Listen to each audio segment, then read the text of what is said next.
bantuan 500 juta bagi para peserta alumni prakerja itu akan cair.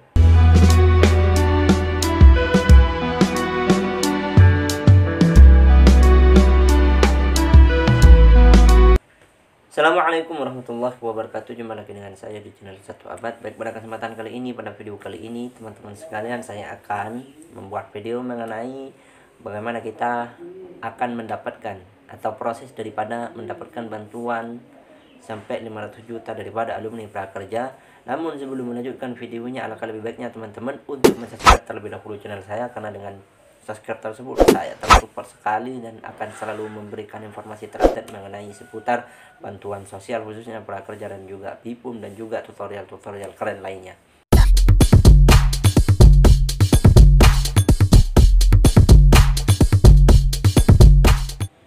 Baik teman-teman sekalian, beberapa waktu yang lalu saya pernah ditanyai oleh teman saya sendiri, apakah memang benar bahwa alumni prakerja itu mendapat bantuan 500 juta. Saya jawab memang benar, benar sekali. Cuman pertama 500 juta itu bukan intensif, dalam artian berbeda dengan intensif 600.000 per bulan seperti yang kita terima setiap bulannya, seperti itu. Yang kedua, 500 juta nominal sampai 500 juta bantuan itu hanya dikhususkan bagi peserta gelombang 18. Yang ketiga,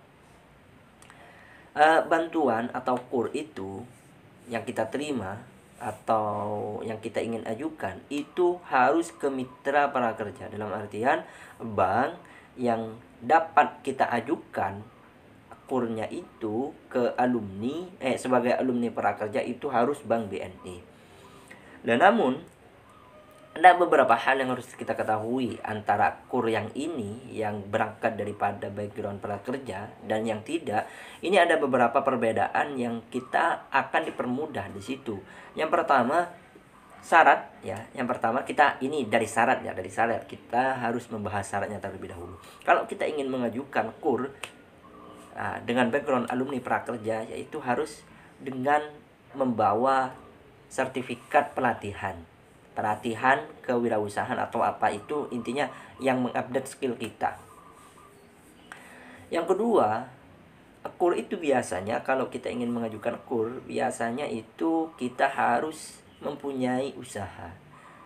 Beda halnya dengan kalau kita mengajukan KUR berangkat daripada background prakerja itu sendiri, maka kita tidak harus memiliki usaha atau memiliki usaha walaupun tidak sampai 6 bulan. Seperti itu. Kalau KUR biasanya itu harus memiliki usaha minimal 6 bulan berjalan. Seperti itu.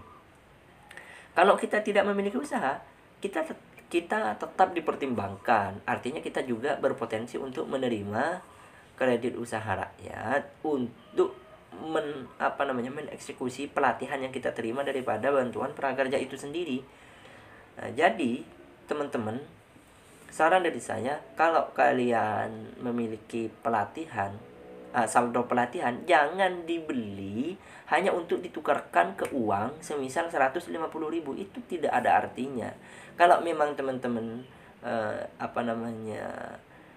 tidak berminat untuk mengikuti pelatihan, alangkah lebih baiknya teman-teman kembalikan ke kas negara. Seperti itu.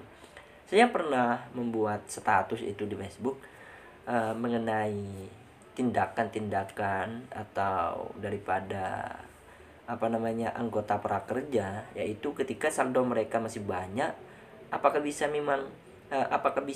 diuangkan seperti itu? Pertanyaannya seperti itu. Saya jawab memang tidak bisa. Kalau ditukar ke uang 150.000 itu bisa. Namun tindakan seperti itu tidak terpuji, karena memang membuat kerugian ke negara. Tujuan negara ingin memberikan uang sebesar saldo pelatihan sebesar 1 juta, ternyata digunakan oleh kita itu sendiri, digunakan hanya ditukarkan uang 100.000 dan tanpa menyelesaikan pelatihannya, karena memang tujuannya untuk menukarkan uangnya. Tujuan kita membeli pelatihan untuk mendapatkan uang 150.000 itu maksimal. Terkadang kita menukarkan pelatihan kita sebesar 500.000 hanya mendapatkan uang 50.000. Itu kan Coba kita gunakan akal luasnya seperti itu. Yang kedua, kalau kita sudah mengajukan KUR,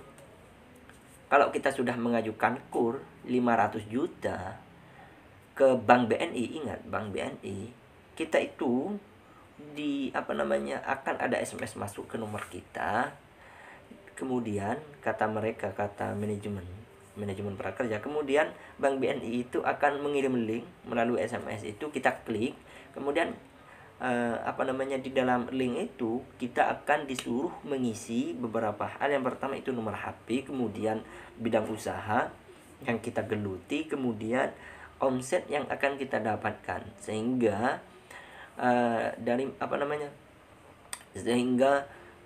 pihak bank itu akan memprediksi berapa KUR yang akan mereka kasih kepada kita itu sendiri. Setelah itu kita akan menunggu respon daripada pihak bank, apakah mereka ingin meminjamkan. Kalau mereka ingin memberi KUR kepada kita, berapa nominal yang akan mereka berikan kepada kita. Ada beberapa kelebihan daripada KUR dengan background prakerja, alumni prakerja. Antaranya yaitu kita akan diberi mentor oleh mereka, dalam artian kita memiliki konsultasi mengenai bidang usaha kita. Artinya terkadang kita tidak mengetahui rintangan-rintangan yang akan kita hadapi, otomatis kita akan menemukan kesulitan-kesulitan sesuai dengan tingkat usaha kita. Nah, pada waktu itu mentor akan berguna di situ. Nah, ini bedanya antara kita berangkat mengajukan KUR ke bank tanpa background prakerja dengan background prakerja. Artinya ada kelebihan banyak di situ. Mungkin ini teman-teman yang bisa kami sampaikan. Jangan lupa untuk subscribe channel saya. Wassalamualaikum warahmatullahi wabarakatuh.